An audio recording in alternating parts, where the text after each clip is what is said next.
여러분, 독립국가란 무엇입니까? 자국 영토를 스스로 지킬 수 있는 나라입니다. 그런데 세계에서 가장 강력한 군대 중 하나를 가진 나라가 정작 그 군대를 직접 지휘하지 못했습니다. 전작권. 이 세 글자가 대한민국의 주권을 70년간 묶어뒀습니다. 그러나 지금 역사가 바뀌고 있습니다. 한국이 마침내 일어서고 있습니다. 전 세계가 주목한 한국의 반전. 지금 그 생생한 이야기를 시작합니다. 구독과 좋아요로 대한민국을 응원해주세요. 한국은 미군 없이는 안 된다. 전작권을 돌려줄 수 없다고 믿었습니다. 그들은 아직 준비되지 않았다고 생각했습니다. 그런데 2020년대 들어 제가 본 것은 충격이었습니다. 한국군은 완전히 달라져 있었습니다. 70년간 굴욕을 참아온 그 나라가 이제는 세계 최강 군대로 우뚝 서 있었습니다. 독자적 미사일 방어망, 세계를 놀라게 한 무기 수출, 그리고 마침내 손에 쥔 전작권. 한국은 더 이상 누구의 그늘에도 있지 않았습니다. 저는 리처드 맥클리어입니다. 미국 버지니아주 출신이고 미 육군 대령으로 전역했습니다. 25년간 군 복무를 했고 나토에도 주둔했으며 주한미군 연합사에서도 근무했습니다. 지금은 군사안보연구소에서 선임연구원으로 일하고 있습니다. 동북아 안보와 방위산업을 분석하는 게 제 전문 분야죠. 전시작전 통제권. 이 단어를 들어보셨습니까? 평시엔 한국 합참의장이 군을 지휘합니다. 그런데 전쟁이 터지는 순간 모든 권한이 미군 사성 장군에게 넘어갑니다. 한국 대통령이 아닌 미국 장군의 명령을 받는 겁니다. 한국군 장병들이 목숨 걸고 싸우는 전쟁인데도 말입니다. 저는 주한미군 연합사에 근무할 때 이 구조를 직접 봤습니다. 어느 날 긴급작전회의가 소집됐습니다. 북한군 움직임이 포착됐기 때문이었죠. 한국군 장성들이 회의실에 들어왔습니다. 작전 참모들도 함께였습니다. 그들은 대응 방안을 논의했습니다. 데이터를 분석했습니다. 시나리오를 검토했습니다. 그런데 최종 결정권자는 따로 있었습니다. 미군 사성 장군이었습니다. 한국군 합참의장이 아니었습니다. 국방부 장관도 아니었습니다. 한국군 장성들은 의견을 제시할 뿐이었습니다. 최종 승인은 미군 장군의 몫이었습니다. 저는 그 광경을 보며 복잡한 감정을 느꼈습니다. 이게 맞는 건가? 한국을 지키는 전쟁인데 한국 대통령 명령이 아니라는 게 말입니다. 한국군 장성들의 표정이 떠올랐습니다. 그들은 아무 말도 하지 않았습니다. 하지만 그 눈빛에서 저는 뭔가를 읽었습니다. 저는 곧 그 생각을 지웠습니다. 어쩔 수 없다. 한국군은 아직 준비가 안 됐다. 그렇게 스스로를 납득시켰습니다. 실제로 당시 한국군은 많은 부분을 미군에 의존하고 있었습니다. 한미상호방 위조약 이후 이 구조는 70년 넘게 유지됐습니다. 한국군은 단 한 번도 스스로 전쟁을 지휘해 본 적이 없었습니다. 전쟁이 터지면 모든 권한은 미군 손으로 넘어갔습니다. 작전 계획을 세우는 것도 미군이었습니다. 공격 시점을 결정하는 것도 미군이었습니다. 철수 명령을 내리는 것도 미군이었습니다. 한나라 군대가 자국 대통령 지휘를 받지 못한다는 건 치욕이었습니다. 70년간 계속된 치욕이었습니다. 그런데 한국은 이걸 참아왔습니다. 어쩔 도리가 없었으니까요. 북한의 위협은 현실이었고 동맹의 지원 없이는 대응이 어려웠으니까요. 2000년대 중반 변화의 움직임이 있었습니다. 한국 정부가 전작권을 돌려받겠다고 나섰습니다. 한국 국민들은 환호했습니다. 드디어 70년 굴욕을 끝낼 수 있다고 믿었습니다. 저는 그 소식을 듣고 속으로 생각했습니다. 불가능하다. 한국군은 준비가 안 됐다고 봤습니다. 실제로 그랬습니다. 북한 미사일을 막을 방공망이 없었습니다. 정밀 타격 능력도 부족했습니다. 독자적으로 전쟁을 지휘할 시스템이 안 됐습니다. 미국 내부에서도 같은 목소리가 나왔습니다. 한국군은 준비되지 않았습니다. 방공 능력이 부족합니다. 미사일 대응 체계가 없습니다. 제 동료 장교들도 같은 생각이었습니다. 이게 우리의 논리였습니다. 결국 그 계획은 연기됐습니다. 한 번이 아니었습니다. 두 번, 세 번 계속 미뤄졌습니다. 조건부 전환으로 바뀌었습니다. 조건이 충족되면 돌려준다. 구체적 시한은 사라졌습니다. 언제가 될지 아무도 모르는 상태가 됐습니다. 10년이 넘게 지체됐습니다. 한국 국민들의 분노가 폭발했습니다. 거리에서 시위가 벌어졌습니다. 언제까지 이 굴욕을 참아야 합니까? 우리 군대가 우리 대통령 명령도 못 받습니까? 한국군 장병들도 절규했습니다. 왜 우리는 우리 대통령 명령을 받지 못합니까? 저는 그 광경을 멀리서 지켜봤습니다.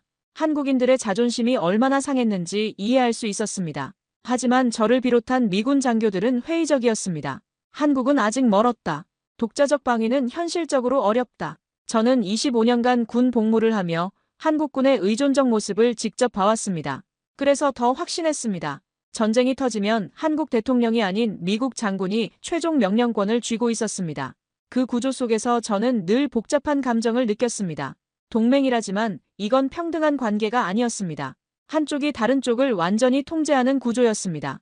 한국군이 아무리 용맹해도 결국엔 미군의 지시를 따라야 했습니다. 그런데 말입니다. 2020년대 들어 뭔가 달라지기 시작했습니다. 보고서들이 제 책상 위로 올라왔습니다. 한국군의 능력에 대한 평가 보고서였습니다. 저는 처음엔 대수롭지 않게 넘겼습니다. 또 과장된 거겠지. 그런데 보고서를 읽을수록 저는 당황했습니다. 한국이 독자적 미사일 방어망을 구축했다고. 북한 핵미사일을 요격할 수 있어. 삼축체계라는 게 완성됐다고. 믿기 힘들었습니다. 저는 다른 보고서를 펼쳤습니다. 한국의 방산 수출 실적이었습니다. 세계 7위라고 적혀 있었습니다. 나토 국가들이 한국 무기를 구매하고 있다고 나와 있었습니다. 유럽 전장에서 러시아제 무기를 대체하고 있다는 내용도 있었습니다. 이게 정말입니까?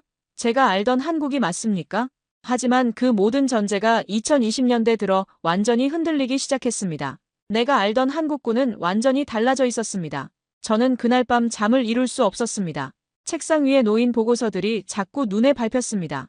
한국이 독자적 미사일 방어망을 구축했다는 내용이었습니다. 삼축체계라는 게 완성됐다는 겁니다. 킬체인, KAMD, KMPR. 이 단어들이 머릿속을 떠나지 않았습니다. 저는 다음 날 아침 일찍 연구소로 출근했습니다. 더 자세한 자료를 찾아야 했습니다. 한국군의 능력을 제대로 파악해야 했습니다. 제 책상 서랍에서 두꺼운 파일을 꺼냈습니다. 한국방위력 평가 보고서였습니다. 첫 페이지를 펼쳤습니다. 킬체인 시스템. 북한의 핵미사일 발사 징후를 포착하는 순간 선제 타격하는 체계였습니다. 정찰 위성, 조기경보 레이더, 정밀 유도 미사일이 하나로 연결돼 있었습니다. 발사 전에 무력화시킨다는 겁니다. 저는 눈을 크게 떴습니다. 한국이 언제 이런 걸 만들었습니까? 제가 주한미군에 있을 때만 해도 한국은 이런 능력이 없었습니다. 북한 미사일 발사 징후조차 제대로 포착하지 못했습니다. 모든 정보를 미군에게 의존했습니다. 저는 더 깊이 읽어내려갔습니다. 킬체인은 단순한 타격 무기가 아니었습니다. 첩보 수집부터 타격까지 30분 안에 완료되는 통합 시스템이었습니다. 북한이 미사일을 세우는 순간 한국의 정찰 위성이 포착합니다. 즉시 타격 좌표가 계산됩니다. 현무 미사일이 발사됩니다. 북한 미사일 기지가 파괴됩니다. 이게 정말 한국이 만든 시스템입니까? 저는 고개를 가로저었습니다. 믿기 힘들었습니다. 이건 미국이나 러시아, 중국 같은 강대국이나 가능한 능력이었습니다. 다음 페이지를 넘겼습니다. KAMD. 한국형 미사일 방어체계였습니다.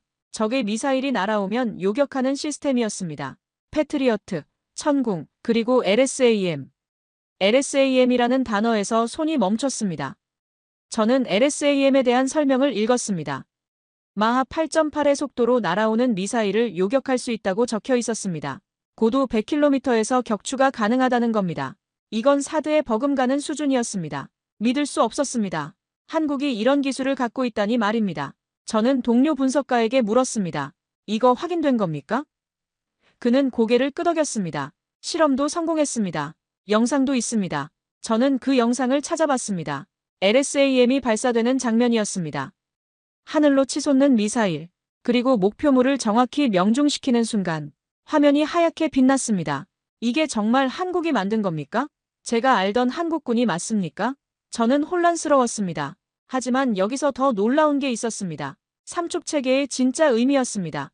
킬체인과 KAMD, KMPR은 따로 작동하는 게 아니었습니다. 하나의 통합작전 체계였습니다. 보고서는 이렇게 설명했습니다. 북한이 핵공격을 준비하면 킬체인이 먼저 작동합니다. 발사 징후를 포착하고 선제 타격합니다. 만약 북한 미사일이 발사되면 KAMD가 요격합니다. 다층 방어망이 작동합니다. 패트리어트가 하층을 막고 천궁이 중층을 막고 LSAM이 상층을 막습니다. 그리고 만약 북한이 핵을 사용하면 KMPR이 발동됩니다. 압도적인 화력으로 보복합니다. 북한 지도부를 직접 타격합니다. 더 이상 전쟁을 지속할 수 없게 만듭니다. 이게 삼축체계의 본질이었습니다. 선제 타격, 방어, 보복. 세 가지가 유기적으로 연결된 완벽한 억지 체계였습니다. 저는 숨을 깊이 들이마셨습니다. 이건 단순한 무기 시스템이 아니었습니다. 이건 전쟁을 통제하는 능력이었습니다. 한국은 이제 북한의 핵 위협에 대해 완전한 대응 능력을 갖춘 겁니다. 미군의 도움 없이도 말입니다. 보고서의 다음 섹션으로 넘어갔습니다. KMPR, 대량 응징 보복 체계였습니다. 북한이 핵을 사용하면 한국이 압도적인 화력으로 응징한다는 개념이었습니다. 고위력 탄도미사일이 핵심이었습니다. 저는 미사일 재원을 확인했습니다. 사거리 800km, 탄두 중량 6톤에서 9톤, 지하 깊숙한 벙커도 파괴할 수 있는 위력이었습니다. 북한 지도부 은신처를 직접 타격할 수 있다는 겁니다. 저는 사진을 봤습니다. 거대한 미사일이 발사대에 서 있었습니다. 현무포, 한국이 독자 개발한 전략 무기였습니다. 이 미사일 하나면 북한의 지하 벙커를 관통할 수 있었습니다. 그런데 거기서 끝이 아니었습니다.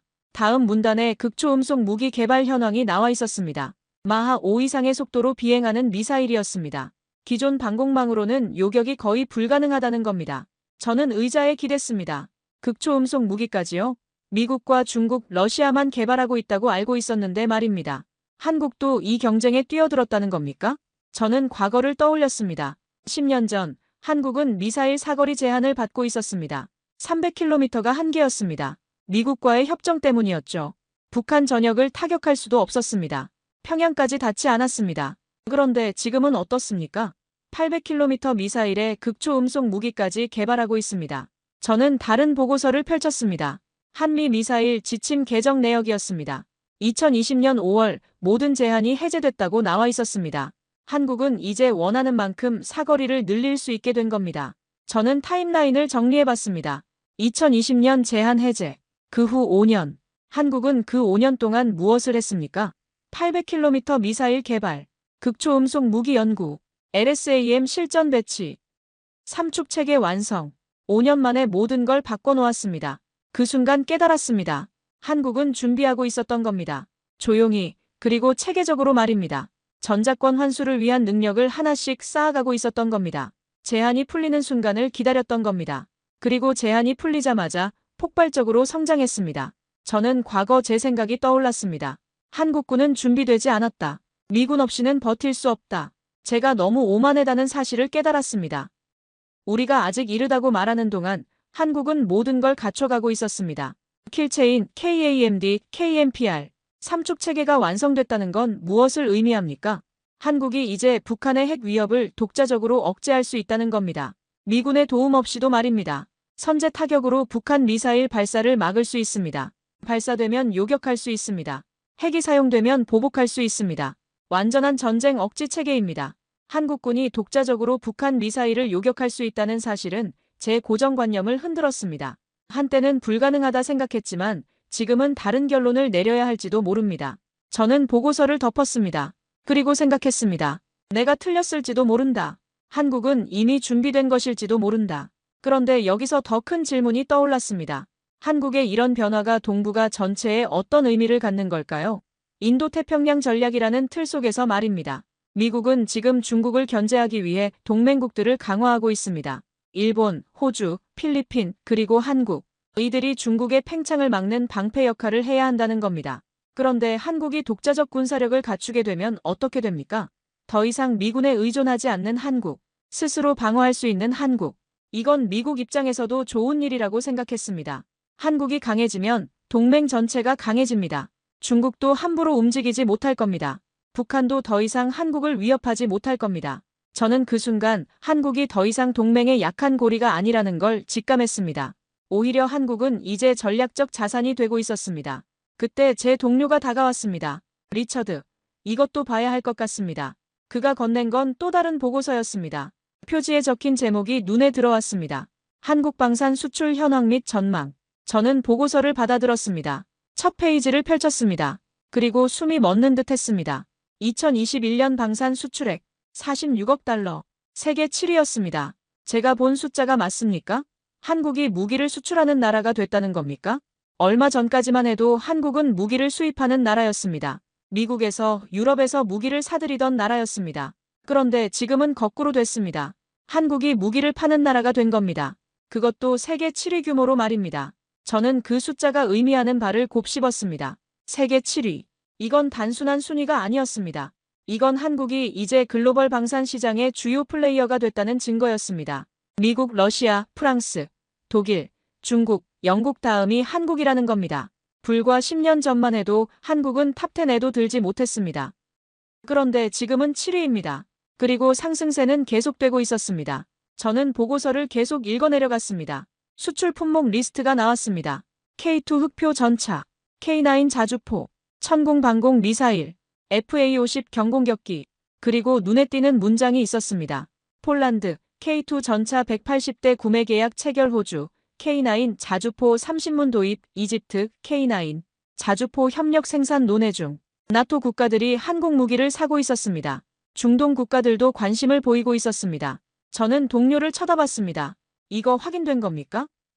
그가 대답했습니다. 폴란드 계약은 이미 진행 중입니다. 인도도 시작됐고요.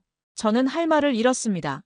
한국이 나토 국가에 무기를 파는 시대가 온 겁니다. 제가 현역으로 있을 때는 상상도 못할 일이었습니다.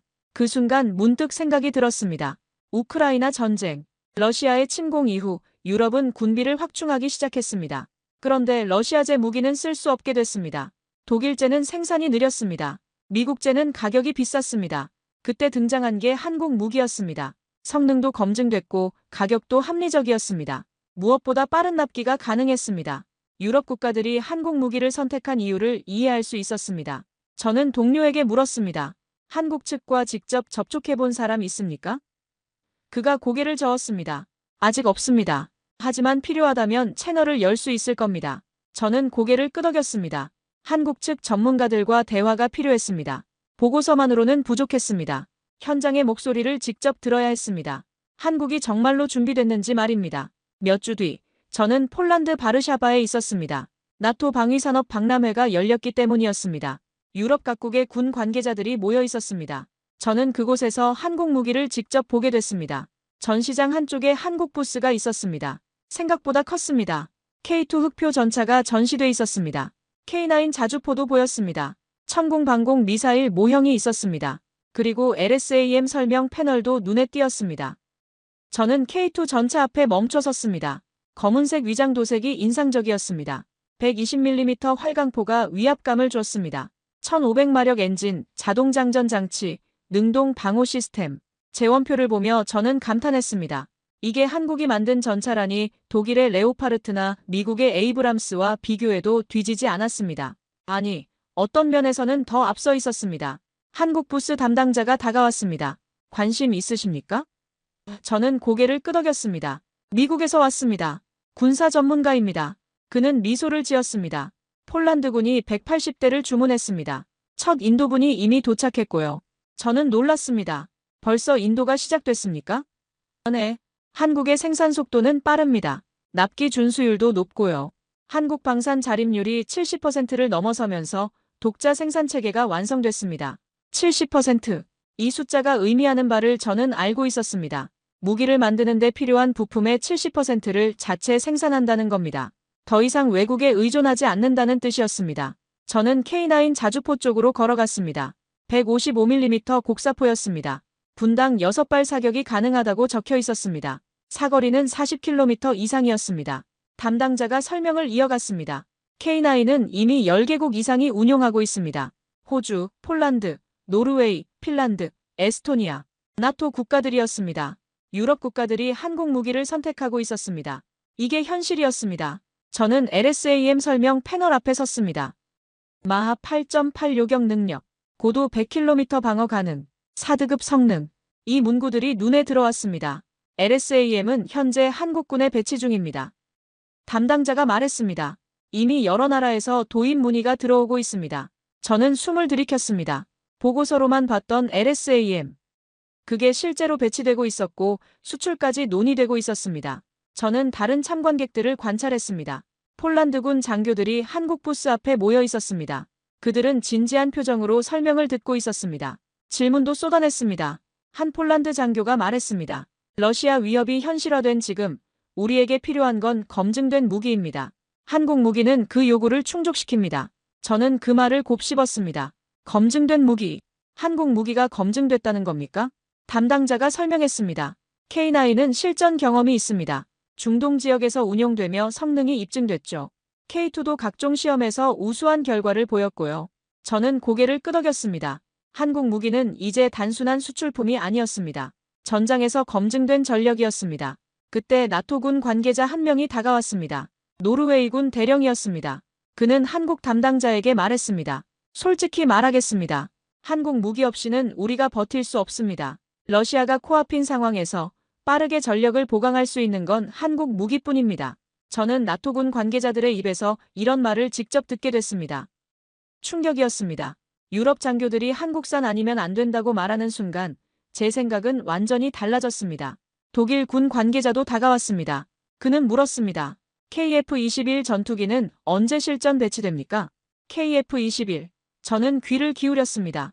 담당자가 대답했습니다. 2026년부터 한국 공군에 배치될 예정입니다. 블록 3 개발도 진행 중이고요. 독일 관계자가 물었습니다. 블록 3의 스텔스 성능은 어느 정도입니까? 5.5세대 전투기 수준입니다. 기존 블록 1보다 레이더 반사 면적이 대폭 감소합니다. 내부 무장창도 확대되고요. 미래 6세대 전투기 개발에도 한국이 참여하고 있습니다. 저는 충격을 받았습니다. 5.5세대 전투기, 그리고 6세대 개발 참여.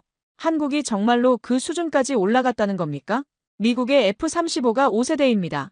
차세대 전투기로 분류되죠. 그런데 한국이 5.5세대를 개발하고 6세대까지 준비하고 있다는 겁니다. KF-21은 단순한 전투기가 아니었습니다.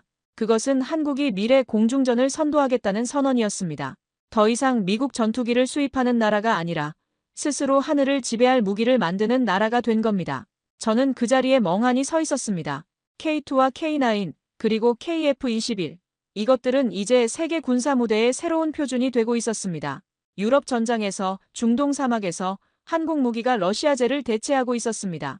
한국이 만든 전차와 자주포가 나토의 방어선을 지키고 있었습니다. 한국이 만든 전투기가 차세대 공중전의 기준이 되고 있었습니다. 저는 다시 한국 담당자에게 물었습니다. 중동 국가들도 관심이 많다고 들었습니다. 그는 고개를 끄덕였습니다. 사우디아라비아, 아랍에미리트, 이집트 등이 협력을 논의하고 있습니다. 특히 이집트는 K9 공동 생산을 추진 중입니다. 공동 생산, 단순 수출이 아니라 기술 이전까지 하고 있다는 겁니다. 이건 한국 방산의 위상을 보여주는 증거였습니다. 저는 전시장을 천천히 걸었습니다. 다른 나라 부스들도 둘러봤습니다. 미국 부스도 있었습니다. 독일 부스도 있었습니다. 프랑스 부스도 있었습니다. 그런데 사람들이 가장 많이 모인 곳은 한국 부스였습니다. 저는 한 폴란드 국방부 관계자와 대화를 나눴습니다. 왜 한국 무기를 선택했습니까? 그가 대답했습니다. 3가지 이유입니다. 첫째, 성능이 입증됐습니다. 둘째, 가격이 합리적입니다. 셋째, 납기가 빠릅니다. 독일제는 주문해도 5년을 기다려야 합니다. 미국제는 너무 비쌉니다. 한국제는 2년 안에 받을 수 있고 가격도 적정합니다. 저는 이해했습니다. 우크라이나 전쟁 이후 유럽은 급하게 군비를 확충해야 했습니다. 러시아 위협이 현실이 됐기 때문입니다. 그 타이밍에 한국이 등장한 겁니다. 빠르고 저렴하고 검증된 무기를 제공하는 나라. 유럽에게 한국은 구세주였습니다. 저는 다시 한국 부스로 돌아왔습니다. 천공 방공 미사일 설명을 듣고 있는 사람들이 보였습니다. 중거리 방공 시스템이었습니다. 사거리 40km, 고도 20km까지 요격 가능했습니다. 담당자가 말했습니다. 천궁은 이미 아랍에미리트에 수출됐습니다. 중동 최초 한국산 방공 미사일 수출 사례죠. 아랍에미리트, 산유국입니다. 돈이 많은 나라입니다. 그런 나라가 한국 무기를 선택했습니다. 저는 그 순간 한국을 바라보는 제 시선을 완전히 바꿔야 했습니다. 한국은 더 이상 미국의 보호를 받는 약소국이 아니었습니다. 한국은 세계 무기 시장을 흔드는 강국이었습니다. 내가 장교로 복무하던 시절엔 상상조차 못한 일이었습니다. 그때 한국은 무기를 사는 나라였습니다. 지금 한국은 무기를 파는 나라가 됐습니다. 저는 박람회장을 나섰습니다. 호텔로 돌아가는 길에 생각에 잠겼습니다. 한국의 변화가 이토록 빠를 줄은 몰랐습니다. 삼축 체계 완성, 세계 7위 방산 수출국, 자립률 70% 돌파, 나토 국가들의 선택, KF-21 5.5세대 전투기 개발, 6세대 개발 참여. 이 모든 게 현실이었습니다. 제가 직접 눈으로 확인한 현실이었습니다. 그날 밤 저는 보고서를 작성했습니다. 워싱턴 본부에 보낼 보고서였습니다. 제목은 이렇게 붙였습니다. 한국 방산의 부상과 동맹 전략에 대한 시사점. 보고서 첫 문장은 이렇게 시작했습니다. 한국은 더 이상 무기 수입국이 아니다. 한국은 세계 방산 시장을 재편하는 게임 체인저가 됐다. 저는 깨달았습니다. 한국은 더 이상 군사 종속국이 아니라 무기 강국이었습니다. 저는 워싱턴으로 돌아왔습니다. 연구소 회의실에 동료들이 모여 있었습니다. 제 보고서를 검토하는 자리였습니다. 분위기가 차갑게 가라앉아 있었습니다. 선임 분석관이 보고서를 덮으며 말했습니다. 한국군이 강해진 건 인정하지만 전작권을 넘겨주기엔 아직 이르다는 겁니다. 저는 그 말을 듣는 순간 깨달았습니다. 이게 바로 제가 몇 년 전에 가졌던 생각이었습니다. 내 동료 장교들조차 한국군은 전작권을 맡기엔 부족하다고 단정지었습니다. 저 역시 그 믿음 속에 오랫동안 안주했습니다. 회의 자료에는 오래된 평가 문서가 포함돼 있었습니다. 과거 한국군의 부족한 점들이 나열돼 있었습니다. 방공 능력 미흡, 독자적 작전 수행 능력 부족, 미군 정보 자산 의존도 높음. 그때는 사실이었습니다. 한국군은 실제로 요격 능력이 부족했습니다. 미군 없이는 전쟁을 치를 수 없는 구조였습니다. 그래서 전작권 환수는 연기됐습니다. 한 번이 아니었습니다. 목표 시점이 계속 뒤로 밀렸습니다. 결국 조건부 전환으로 바뀌었습니다. 구체적 시한조차 사라졌습니다. 10년이 넘게 지체됐습니다. 조건부 전환. 이 단어가 모든 걸 말해줬습니다. 언제 조건이 충족되는지 명확한 기준도 없었습니다. 미국이 인정할 때까지 기다리라는 뜻이었습니다. 그런데 지금은 달랐습니다. 한국은 모든 조건을 갖췄습니다. 폴란드에서 제가 직접 확인한 것들이었습니다. 그런데도 회의실에서는 똑같은 말이 나왔습니다. 아직 이르다. 신중해야 한다. 저는 그 순간 깨달았습니다. 한국이 준비되지 않아서가 아니었습니다. 미국이 놓고 싶지 않았기 때문이었습니다. 전작권을 쥐고 있다는 건 한국군을 통제한다는 뜻입니다. 동북아 전략에서 한국이 독자적으로 움직이지 못하게 하는 겁니다. 중국 견제, 일본과의 균형, 인도태평양 전략, 이 모든 것에서 한국을 미국의 틀 안에 묶어두는 겁니다. 그걸 놓기 싫은 겁니다. 만약 우리가 틀렸다면 지금까지 미국이 한국을 억누른 셈이 아닙니까? 제 생각의 기초가 무너지는 소리를 저는 분명히 들었습니다. 회의가 끝난 뒤 저는 복도에 서 있었습니다. 한 동료가 다가왔습니다. 제 보고서를 읽었던 젊은 분석가였습니다. 리처드, 솔직히 물어봐도 됩니까? 그가 말했습니다. 한국이 정말 준비됐다고 생각하십니까? 저는 잠시 생각했습니다. 자네는 어떻게 생각하나? 글쎄요. 수치로는 인상적입니다. 하지만 실전은 다르지 않습니까? 종이 위의 능력과 실제 전쟁은 다릅니다. 저는 그 말을 들으며 과거의 제 모습을 봤습니다. 자네 말이 맞네. 그런데 말일세. 우리가 그 실전에 기회를 주지 않는다면 한국은 영원히 증명할 수 없지 않나. 그가 머뭇거렸습니다. 하지만 위험이 큽니다. 만약 실패한다면 자네는 폴란드에 가본 적 있나? 저는 물었습니다. 나토 장교들이 한국 무기 없이는 버틸 수 없다고 말하는 걸 들어본 적 있나? 유럽이 한국을 신뢰하는데 왜 우리는 못하는 걸까? 그는 대답하지 못했습니다. 저는 제 사무실로 돌아왔습니다. 책상 서랍에서 오래된 파일을 꺼냈습니다. 전작권 전환 지연 논리를 정리한 자료였습니다. 페이지를 넘기며 저는 비교했습니다. 과거와 현재를 말입니다. 과거 한국은 북한 미사일 발사 징후 포착도 미군에 의존했습니다. 지금 한국은 독자 정찰 위성과 킬체인 시스템을 보유했습니다. 저는 구체적 사례를 떠올렸습니다. 2010년 연평도 포격. 북한이 포를 쐈습니다. 한국군은 대응했습니다. 하지만 느렸습니다. 정보가 부족했습니다. 미군 정보 자산에 의존해야 했습니다. 만약 그때 킬체인이 있었다면 어땠을까요? 북한 포대의 위치를 실시간으로 파악할 수 있었을 겁니다. 즉시 정밀 타격할 수 있었을 겁니다. 피해를 최소화할 수 있었을 겁니다. 과거 한국은 미사일 방어 능력이 전무했습니다. 지금 한국은 마하 8.8을 요격하는 LSAM을 배치했습니다. 저는 또 다른 사례를 생각했습니다. 2017년 북한이 화성 15 미사일을 발사했습니다. 한국은 그걸 요격할 수단이 없었습니다. 미국의 사드에 의존해야 했습니다. 중국이 반발했습니다. 한국은 곤란한 입장에 처했습니다. 만약 그때 LSAM이 있었다면요? 한국이 독자적으로 요격할 수 있었다면요? 중국의 압박에 휘둘리지 않을 수 있었을 겁니다. 과거 한국은 정밀 타격 무기가 부족했습니다. 지금 한국은 사거리 800km 탄도미사일과 극초음속 무기를 개발했습니다. 저는 과거를 회상했습니다. 2000년대 한국은 미사일 사거리 제한을 받았습니다. 300km가 한계였습니다. 평양도 제대로 타격할 수 없었습니다. 북한 전역을 커버하지 못했습니다. 지금은요? 800km 미사일. 북한 어디든 타격 가능합니다. 극초음속 무기 개발 중. 요격이 불가능한 무기입니다.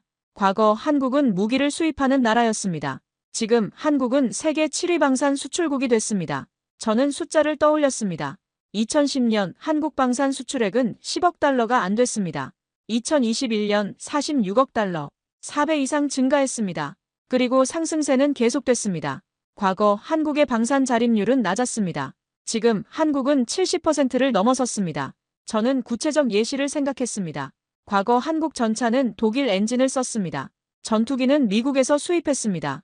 미사일은 라이선스 생산이었습니다. 지금은요? K2 전차 100% 국산, KF-21 전투기 한국이 개발, 현무 미사일 한국 기술, 70%가 한국 것입니다. 과거 나토는 한국 무기를 몰랐습니다. 지금 유럽 장교들이 한국 없이는 버틸 수 없다고 말합니다. 저는 폴란드에서의 장면을 떠올렸습니다. 노르웨이군 대령, 한국 무기 없이는 우리가 버틸 수 없습니다. 그 말이 과장이 아니었습니다. 진심이었습니다. 절박함이었습니다. 15년 만에 모든 게 바뀌었습니다. 그런데 미국의 논리는 바뀌지 않았습니다. 여전히 같은 말만 반복하고 있었습니다. 저는 한국의 입장을 떠올렸습니다. 한국은 참았습니다. 능력이 부족했을 때는 어쩔 수 없었습니다. 하지만 조용히 준비했습니다. 하나씩 증명해 나갔습니다. 나토가 인정했습니다. 유럽이 신뢰했습니다. 중동이 협력을 요청했습니다. 세계가 한국을 인정하는데 왜 동맹인 미국만 인정하지 않는 겁니까? 저는 그 모순을 직시했습니다. 이건 능력의 문제가 아니었습니다. 권력의 문제였습니다. 미국은 한국이 독자적으로 움직이는 걸 원치 않았습니다. 서해에서 중국과 충돌이 생기면 한국이 단독으로 대응하는 걸 원치 않았습니다. 독도 문제로 일본과 갈등이 생기면 한국이 스스로 판단하는 걸 원치 않았습니다. 모든 결정에서 미국의 승인을 받게 하고 싶었습니다. 전작권이 바로 그 통제의 핵심이었습니다. 저는 더 깊이 생각했습니다. 우리는 한국에게 뭐라고 말해왔습니까? 너희는 아직 준비가 안 됐다. 그런데 한국이 준비를 마쳤습니다. 그러자 우리는 또 말합니다. 아직 이르다. 언제까지 이럴 겁니까? 한국이 미국보다 강해질 때까지 기다릴 겁니까? 그건 영원히 오지 않을 날입니다. 저는 부끄러웠습니다. 제가 그 억압의 일부였다는 사실이 부끄러웠습니다. 25년간 미군 장교로 복무하며 저는 한국의 의존적 모습만 봤습니다. 그리고 그들은 영원히 그럴 거라 생각했습니다. 오만했습니다. 제가 주한미군에 있을 때 저는 한국군 장교들과 일했습니다. 그들은 유능했습니다. 헌신적이었습니다. 하지만 항상 미군의 승인을 기다려야 했습니다. 그들의 눈빛을 저는 기억합니다. 능력은 있는데 권한이 없는 사람들의 눈빛을 말입니다. 저는 그걸 당연하게 여겼습니다. 그들은 준비가 안 됐어. 우리가 통제해야 해. 그게 제 생각이었습니다. 그러나 2020년대의 한국군은 제가 알던 모습이 아니었습니다. 한국의 변화가 미국 내 회의론을 무너뜨리고 있었습니다. 제 고정관념도 함께 무너지고 있었습니다. 저는 더 이상 과거의 논리를 고집할 수 없었습니다. 저는 노트를 꺼냈습니다. 메모를 적기 시작했습니다. 미국이 한국 전작권을 쥐고 있는 이유, 과거 한국군 능력 부족, 현재 한국군 능력 충분. 그런데도 전작권을 놓지 않는 진짜 이유 통제. 저는 그 메모를 보며 씁쓸했습니다. 우리는 동맹을 말합니다. 하지만 이건 동맹이 아니었습니다. 지배였습니다. 한국이 약할 때는 어쩔 수 없었습니다. 보호가 필요했습니다. 하지만 지금은 다릅니다. 한국은 강해졌습니다. 스스로 설 수 있습니다. 그런데 우리는 여전히 통제하려 합니다. 왜입니까? 습관입니까? 오만입니까? 전략입니까? 아마 세 가지 다일 겁니다. 창밖의 워싱턴 하늘을 바라보며 저는 생각했습니다. 한국은 70년을 기다렸습니다. 이제 그 기다림이 끝나가고 있다고 말입니다. 변화는 이미 시작됐습니다. 막을 수 없는 흐름이었습니다. 저는 결심했습니다. 더 이상 과거의 논리에 갇혀있지 않겠다고. 한국의 변화를 인정하겠다고. 전작권 환수를 지지하겠다고. 그게 옳은 일이었습니다. 저는 다시 한국으로 향했습니다. 이번엔 직접 확인하기 위해서였습니다. 서울 용산에 있는 국방부를 방문했습니다. 한국군 관계자들과 회의를 가졌습니다. 한국군 장성이 브리핑을 시작했습니다. 화면에 LSAM 요격 영상이 나왔습니다. 미사일이 발사됐습니다. 하늘로 치솟았습니다. 그리고 목표물을 정확히 명중시켰습니다. 나는 한국의 LSAM이 실험에서 성공하는 영상을 몇 번이고 반복해 보았습니다. 저는 숨을 멈췄습니다. 마하 8.8의 탄두를 요격했다는 보고서를 봤을 때도 놀랐지만 직접 영상을 보니 더 충격이었습니다. 장성이 설명했습니다. 고도 100km에서 요격이 가능하다고 했습니다. 북한의 탄도미사일 대부분을 막을 수 있다는 겁니다. 그 순간 한국군의 방공망은 세계 탑티어라 불러도 손색이 없었습니다. 다음 화면에는 고위력 미사일이 나왔습니다. 탄두 중량 9톤급이었습니다. 사거리 800km였습니다. 지하 깊숙한 벙커까지 무력화할 수 있었습니다. 북한 지도부 은신처를 직접 타격할 수 있다는 의미였습니다. 고위력 미사일은 지하 깊숙한 벙커까지 무력화할 수 있었습니다. 저는 감탄했습니다. 이건 단순한 무기가 아니었습니다. 전쟁 억지력의 핵심이었습니다. 다음은 KF-21 설명이었습니다. 5.5세대 전투기로 진화하고 있다는 내용이었습니다. 블록 3 개발이 진행 중이었습니다. 스텔스 성능이 대폭 향상된다고 했습니다. 내부 무장창도 확대된다고 했습니다. 그리고 미래 6세대 전투기 개발에도 한국이 참여하고 있다고 했습니다. 저는 놀라움을 감추지 못했습니다. 한국이 6세대 전투기 개발에까지 참여하고 있다는 겁니다. 미국, 중국, 러시아만의 영역이라 생각했는데 말입니다. 영상이 나왔습니다. KF-21이 하늘을 날고 있었습니다. 조종사가 기동 훈련을 하고 있었습니다. 날렵한 움직임이었습니다. 고난도 기동도 거뜬히 소화했습니다. KF-21을 조종하는 한국 조종사들의 능력은 제 예상을 훨씬 뛰어넘었습니다. 장성이 덧붙였습니다. 한국 공군은 이미 F-35도 운용하고 있다고 했습니다. 40대가 넘게 배치됐다고 했습니다. 조종사들의 숙련도가 높다고 했습니다. 훈련 평가에서도 우수한 성적을 받고 있다고 했습니다. F-35 운용 경험이 KF-21 개발에도 큰 도움이 됐다는 설명이었습니다. 저는 고개를 끄덕였습니다. 한국 공군은 단순히 무기를 사는 게 아니라 그걸 토대로 자체 개발까지 하고 있었습니다. 저는 물었습니다. KF-21 실전 배치는 언제입니까? 장성이 답했습니다. 내년부터 시작됩니다. 이미 양산 체제에 들어갔습니다. 저는 놀랐습니다. 한국이 독자 개발 전투기를 실전 배치한다는 겁니다. 이건 항공 강국의 증표였습니다. 회의가 끝난 뒤 저는 방산업체를 방문했습니다. K2 전차 생산 라인을 둘러봤습니다. 거대한 공장이었습니다. 전차들이 조립되고 있었습니다. 효율적인 시스템이었습니다. 담당자가 설명했습니다. 연간 생산 능력이 100대가 넘는다고 했습니다. 폴란드 주문분을 납기에 맞춰 인도하고 있다고 했습니다. 저는 K9 자주포 생산 라인도 봤습니다. 여기도 마찬가지였습니다. 빠른 생산 속도였습니다. 품질 관리 시스템도 철저했습니다. 담당자가 말했습니다. 현재 방산 자립률이 70%를 넘었다고 했습니다. 독자 생산 체계가 완성됐다는 의미였습니다. 더 이상 외국에 의존하지 않는다는 뜻이었습니다. 방산 수출 실적은 단순한 경제 지표가 아니라 자주 국방의 증거였습니다. 담당자가 계속 설명했습니다. 현재 10개국 이상이 한국 무기를 운용 중이라고 했습니다. 추가 협상도 진행 중이라고 했습니다.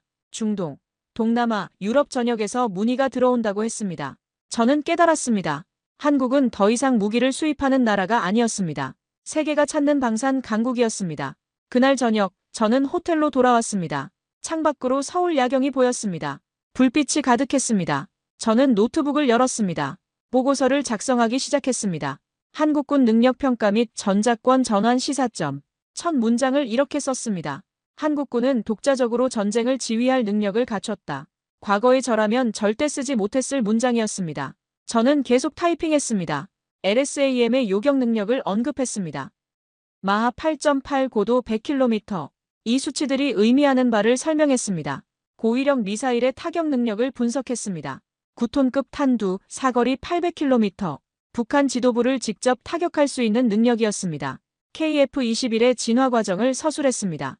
5.5세대에서 6세대로 가는 길. 한국이 항공기술 선두에 있다는 증거였습니다. 방산 수출 실적의 의미를 해석했습니다. 자립률 70%, 세계 7위. 독자 군수 체계의 완성이었습니다. 그리고 결론을 썼습니다. 한국은 더 이상 미군의 보호를 필요로 하는 약소국이 아니다. 한국은 독자적 방위 능력을 갖춘 강국이다. 전작권 전환의 조건은 이미 충족됐다. 이제 결정만 남았다. 저는 마침표를 찍었습니다. 다음 날, 저는 한국을 떠나기 전 한 곳을 더 방문했습니다. 전쟁기념관이었습니다. 거기엔 한국의 전쟁 역사가 전시돼 있었습니다. 한국 전쟁 당시의 무기들이 있었습니다. 낡고 부족했던 장비들이었습니다. 총알도 모자랐던 시절이었습니다. 그때 한국은 정말로 미군 없이는 안 됐습니다. 제가 가졌던 믿음이 맞았던 시대였습니다. 하지만 전시관을 걸으며 저는 변화를 봤습니다. 베트남전 당시 무기들. 조금 나아졌지만 여전히 부족했습니다. 그리고 현대로 올수록 무기들이 달라졌습니다. K1 전차, K9 자주포 초기 모델. 한국이 만들기 시작한 무기들이었습니다. 전시관 끝에는 최신 무기들이 전시돼 있었습니다. K2, K9 최신형, 천궁, KF-21 모형들이었습니다. 70년의 시간이 흘렀습니다. 한국은 완전히 다른 나라가 됐습니다. 미군에게 총알을 받아 쓰던 나라가 이제는 나토에 무기를 파는 나라가 됐습니다. 저는 전쟁 기념관을 나서며 생각했습니다. 한국은 이제 진짜로 스스로 설 수 있습니다. 저는 워싱턴으로 돌아온 뒤 보고서를 제출했습니다. 반응은 엇갈렸습니다. 일부는 동의했습니다. 하지만 여전히 많은 이들이 회의적이었습니다. 저는 서해 교전 같은 사건이 다시 터진다면 이제는 한국이 단독으로 지휘할 수 있다는 사실이 떠올랐습니다. 그게 필요했습니다. 돌발 상황에서 미군 승인을 기다릴 시간이 없습니다. 골든타임을 놓치면 피해는 커집니다. 한국군이 즉각 판단하고 대응해야 합니다. 전작권 환수는 단순한 자존심이 아니라 돌발 상황에서의 생존 문제였습니다. 저는 연구소 회의에서 이 논리를 펼쳤습니다. 동아시아 긴장이 고조되는 지금이야말로 한국의 독자 지휘 체계가 필요하다고 했습니다. 선임 분석관이 반박했습니다. 그렇기 때문에 더 신중해야 한다고 했습니다. 한국이 독자적으로 판단하면 오판의 위험이 있다고 했습니다. 자칫 전쟁으로 확대될 수 있다고 했습니다. 저는 답답했습니다. 이들은 여전히 한국을 신뢰하지 않고 있었습니다. 하지만 분위기는 변하고 있었습니다. 미국 정부 내에서도 논의가 시작됐습니다. 한국의 군사력 증강을 무시할 수 없다는 목소리가 나왔습니다. 동맹 균형을 재조정해야 한다는 의견도 나왔습니다. 한국이 강해지면 미국의 부담이 줄어듭니다. 중국 견제에도 유리합니다. 일본과의 균형 잡기에도 도움이 됩니다. 인도태평양 전략 전체에 긍정적입니다. 동맹 균형 조정. 이 단어가 워싱턴 내부에서 회자되기 시작했습니다. 한국을 더 이상 약한 고리로 보지 않고 동등한 파트너로 인정해야 한다는 뜻이었습니다. 며칠 뒤 시뮬레이션 보고서가 올라왔습니다. 한국군의 독자 작전 수행 능력을 평가한 자료였습니다. 시나리오는 이랬습니다. 서해에서 북한 도발이 발생합니다. 한국군이 독자적으로 대응합니다. 킬체인으로 북한 미사일 기지를 선제 타격합니다. KAMD로 날아오는 미사일을 요격합니다. KMPR로 북한 지도부를 압박합니다. 해군과 공군이 협력해 북한군을 제압합니다. 시뮬레이션 결과는 명확했습니다. 한국군은 충분히 대응할 수 있었습니다. 미군의 직접 개입 없이도 말입니다. 저는 보고서를 읽으며 확신했습니다. 전작권 환수 후 첫 작전에서 한국군은 성공할 겁니다. 하지만 불안도 있었습니다. 만약 실수한다면 어떻게 될까요? 만약 오판으로 상황이 악화된다면요? 그러면 모든 신뢰가 무너집니다. 한국은 다시 전작권을 빼앗길 수도 있습니다. 이제 한국군은 역사상 가장 큰 시험에 나서야 합니다. 그날 밤 저는 혼자 생각에 잠겼습니다. 한국은 70년을 기다렸습니다. 능력을 쌓았습니다. LSAM을 만들었습니다. KF-21을 개발했습니다. 나토를 설득했습니다. 세계를 놀라게 했습니다. 그런데 마지막 관문이 남았습니다. 실전입니다. 전작권을 받는다는 건 책임을 받는다는 뜻입니다. 더 이상 미국에 의존할 수 없습니다. 모든 결정을 스스로 내려야 합니다. 실수도 스스로 감당해야 합니다. 한국은 그 무게를 감당할 준비가 됐습니까? 저는 한국군을 떠올렸습니다. LSAM을 개발한 기술자들을 생각했습니다. 수백 번의 실험을 거쳤을 겁니다. 실패를 거듭하며 성공에 도달했을 겁니다. KF-21을 조종하는 조종사들을 생각했습니다. 수천 시간의 훈련을 했을 겁니다. 위험을 감수하며 기술을 연마했을 겁니다. K2 전차를 생산하는 노동자들을 생각했습니다. 하나하나 정밀하게 조립했을 겁니다. 품질을 위해 밤낮 없이 일했을 겁니다. 그들은 준비했습니다. 조용히 그리고 철저하게 준비했습니다. 저는 믿기로 했습니다. 다음 날 저는 상사를 찾아갔습니다. 제 의견을 명확히 밝혔습니다. 한국군은 준비됐습니다. 전작권 전환을 지지합니다. 상사가 물었습니다. 확신하나? 저는 대답했습니다. 네. 제가 직접 확인했습니다. 한국은 이제 스스로 설 수 있습니다. 상사가 한숨을 쉬었습니다. 자네 생각이 많이 바뀌었군. 저는 고개를 끄덕였습니다. 현장을 봤습니다. 더 이상 부정할 수 없었습니다. 상사가 말했습니다. 내부 논쟁이 치열하네. 하지만 흐름은 바뀌고 있어. 한국의 압박도 거세지고 동맹 균형 조정이 필요하다는 목소리도 커지고 있지. 저는 물었습니다. 언제쯤 결정이 날까요? 상사가 답했습니다. 고질 걸세. 더 이상 미룰 수 없을 거야. 한국이 여기까지 왔으니 말이네. 저는 창밖을 바라봤습니다. 워싱턴의 하늘이 보였습니다. 변화는 오고 있었습니다. 느리지만 확실하게 말입니다. 중국의 홍위십, 일본의 군비 증강, 동아시아의 긴장. 이 모든 것이 한국의 독자적 지휘 체계를 더 필요하게 만들고 있었습니다. 역설적이었습니다. 위기가 커질수록 한국의 전작권 환수는 더 정당해졌습니다. 시험대는 곧 찾아올 겁니다. 그리고 한국은 그 시험을 통과할 준비가 되어 있습니다. 2025년 9월 서울에서 한미통합국방협의체 회의가 열렸습니다. 제27차 회의였습니다. 저는 참관 자격으로 회의장에 있었습니다. 한국 국방부 첨사였습니다. 회의장 분위기는 긴장돼 있었습니다. 한국 측 수석대표가 자리에 앉았습니다. 미국 측 수석대표도 마주 앉았습니다. 양국 국방 및 외교 분야 주요 지휘자들이 배석했습니다. 회의가 시작됐습니다. 한국 측이 먼저 발언했습니다. 전자권 전환 조건 충족 여부를 논의하자고 했습니다. 한국군의 능력을 구체적으로 제시했습니다. 삼축 체계 완성, LSAM 배치, KF-21 개발, 방산 자립률 70% 돌파, 세계 7위 방산 수출국, 한국군 전력 세계 5위, 모든 수치가 나열됐습니다. 한국 측 목소리에는 확신이 담겨 있었습니다. 연합방위 주도를 위한 군사적 능력을 갖췄다고 했습니다. 북한 핵미사일 위협 대응 능력도 확보했다고 했습니다. 조건이 충족됐다고 강조했습니다. 미국 측이 답했습니다. 한국군의 발전을 인정한다고 했습니다. 그러나 신중히 검토해야 한다고 했습니다. 한국 측이 반박했습니다. 신중히 검토한다는 말로 10년을 끌었다고 했습니다. 2012년 목표가 2015년으로 밀렸다고 했습니다. 2015년 목표도 조건부로 바뀌었다고 했습니다. 이제 더 이상 기다릴 수 없다고 했습니다. 회의장이 조용해졌습니다. 미국 측 수석대표가 잠시 침묵했습니다. 서류를 넘겼습니다. 그리고 말했습니다. 한국군의 능력 증강은 눈부시다고 했습니다. 나토도 인정하는 방산 강국이 됐다고 했습니다. 조건 충족에 상당한 진전에 공감한다고 했습니다. 나는 회의장에서 전자권 환수 논의가 조건 충족이라는 단어와 함께 거론되는 순간을 기억합니다. 저는 귀를 의심했습니다. 조건 충족에 상당한 진전에 공감한다. 이 말이 공식적으로 나왔습니다. 그것은 단순한 군사협의가 아니었습니다. 70여 년간 묶여있던 족쇄가 풀리는 소리였습니다. 한국 측이 말했습니다. 한국 대통령이 임기 내 전자권 전환을 마무리하겠다는 국정과제를 제시했다고 했습니다. 더 이상 미룰 수 없다고 강조했습니다. 미국 측이 답했습니다. 계속 협의하자고 했습니다. 동맹을 호혜적이고 미래지향적으로 현대화하자고 했습니다. 회의가 끝났습니다. 저는 회의장을 나서며 생각했습니다. 미국이 드디어 인정했습니다. 한국이 준비됐다는 걸 말입니다. 한국 현대사에서 가장 오래된 시계가 다시 움직이기 시작한 순간이었습니다. 저는 호텔로 돌아왔습니다. 서울 야경이 창밖으로 보였습니다. 저는 과거 사례들을 떠올렸습니다. 독일은 1994년에 전자권을 환수했습니다. 통일 이후였습니다. 나토 틀 안에서 독자적 군 지휘권을 회복했습니다. 성공했습니다. 일본은 1972년에 환수했습니다. 오키나와 반환과 함께였습니다. 자위대를 독자적으로 지휘하게 됐습니다. 이것도 성공했습니다. 그러나 아프가니스탄은 달랐습니다. 미군 철수 후 정부군이 무너졌습니다. 독자적 지휘 능력이 없었기 때문입니다. 실패했습니다. 독일도 일본도 환수했었습니다.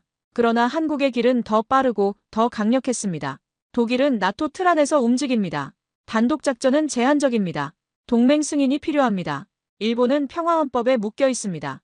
공격작전은 불가능합니다. 방어만 가능합니다. 아프간은 붕괴했습니다. 독자적 능력이 없었습니다. 한국은 다릅니다. 한국은 세계 5위 군사력을 보유했습니다. 독자적 삼축 체계를 완성했습니다. 킬체인으로 선제 타격할 수 있습니다. KAMD로 미사일을 요격할 수 있습니다. KMPR로 적 지도부를 압박할 수 있습니다. 세계 7위 방산 수출국이 됐습니다. 자립률 70%를 넘었습니다. 나토가 한국 무기를 선택했습니다. 이건 명목상 환수가 아니었습니다. 실질적 환수였습니다. 한국은 진짜로 스스로 전쟁을 지휘할 수 있었습니다. 독일처럼 나토에 의존하지 않습니다. 일본처럼 헌법에 제약받지 않습니다. 아프간처럼 무너지지 않습니다. 한국은 완전히 독자적으로 작동하는 군사체계를 갖췄습니다. 저는 노트북을 열었습니다. 보고서를 작성했습니다. 한국의 전자권 환수는 독일, 일본과는 차원이 다르다고 썼습니다. 독일은 나토 지휘체계 안에 있습니다. 단독 작전권이 제한적입니다. 일본은 미이란 보조약에 묶여 있습니다. 공격작전이 불가능합니다. 한국은 완전히 독자적입니다. 제약이 없습니다. 한국은 킬체인으로 선제 타격할 수 있습니다. KAMD로 미사일을 요격할 수 있습니다. KMPR로 적 지도부를 압박할 수 있습니다. KF-21로 하늘을 장악할 수 있습니다. 미군의 승인 없이도 말입니다. 이게 실질적 환수의 의미였습니다. 저는 마지막 문장을 썼습니다. 한국은 독일, 일본이 걸어온 길을 더 강력하게 걷고 있다. 70년의 굴욕이 끝나가고 있다. 저는 마침표를 찍었습니다. 그날 이후 나는 한국을 완전히 다르게 보게 되었습니다. 저는 더 이상 주저하지 않았습니다. 한국은 진정한 군사강국이었습니다. 나는 더 이상 주저하지 않았습니다. 한국은 더 이상 종속국이 아니었습니다. 변화는 완성되고 있었습니다. 한국은 이제 스스로 서고 있었습니다. 저는 워싱턴으로 돌아왔습니다. 연구소에서 최종 보고서를 작성했습니다. 제목은 이렇게 붙였습니다. 한국 전자권 환수의 파급 효과와 미래 전망. 저는 첫 문장을 이렇게 썼습니다. 전자권 환수는 한국 대통령 명령이 곧 전장 명령이 된다는 뜻입니다. 더 이상 미군 장군의 승인을 기다리지 않습니다. 서해에서 도발이 발생하면 한국군이 즉시 대응합니다. 한국 대통령이 명령을 내립니다. 합참의장이 그 명령을 실행합니다. 미군과 협의는 하지만 최종 결정은 한국이 내립니다. 주권 회복이 완성되는 겁니다. 저는 계속 타이핑했습니다. 일본은 더 이상 한국을 비웃을 수 없습니다. 과거 일본은 한국을 얕잡아 봤습니다. 군사력이 약하다고 생각했습니다. 미군에 의존한다고 비웃었습니다. 독도 문제에서도 강하게 나왔습니다. 이제는 다릅니다. 한국은 세계 5위 군사력을 갖췄습니다. 독자적 삼축 체계를 완성했습니다. 망산 수출은 세계 7위입니다. 일본을 앞섰습니다. KF-21은 일본 F-35와 대등합니다. 한국의 미사일 전력은 일본보다 강력합니다. LSAM은 일본이 갖지 못한 무기입니다. 일본은 이제 계산을 다시 해야 합니다. 한국을 함부로 대할 수 없습니다. 중국도 마찬가지입니다. 중국은 서해를 압박해왔습니다. 한국 어선을 납포했습니다. 영공을 침범했습니다. 한국이 미군 승인을 기다리는 사이 기정사실을 만들었습니다. 이제는 다릅니다. 한국군이 즉각 대응합니다. 미군 승인을 기다리지 않습니다.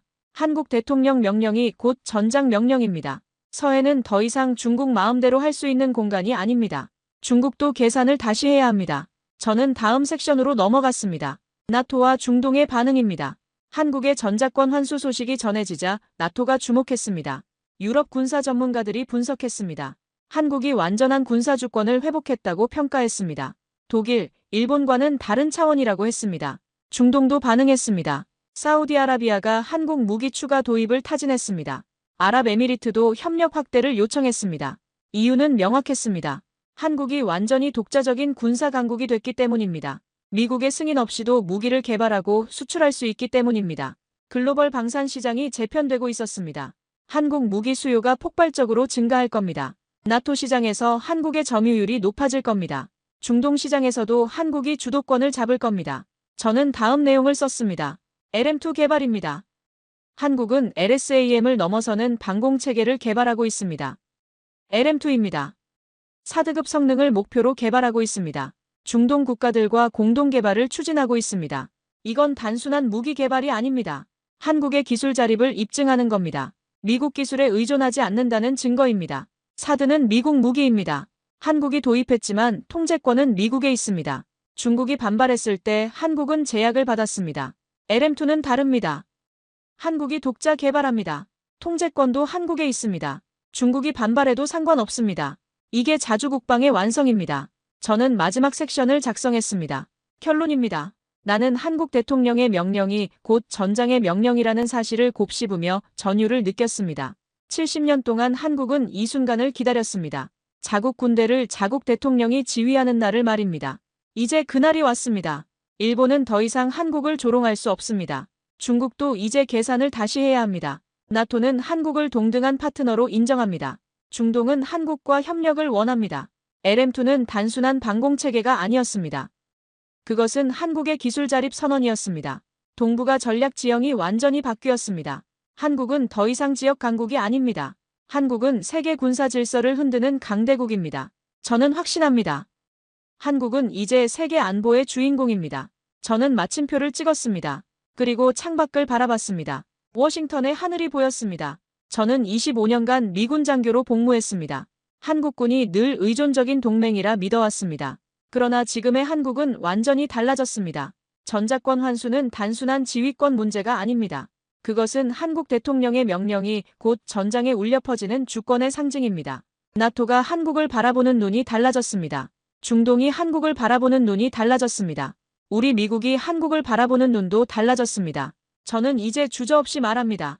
한국은 더 이상 누구의 그늘에 있지 않습니다. 한국은 세계를 이끄는 군사강국입니다. 오늘 사연에 대한 여러분의 생각을 댓글로 남겨주세요. 여러분 주변에 감동적이거나 재미있는 실제 사연들을 제보받고 있으니 언제든 저희 공식 메일로 제보해주세요. 오늘 들려드린 사연에 공감하셨다면 구독과 좋아요 눌러주시고 주변 분들과도 공유해주세요.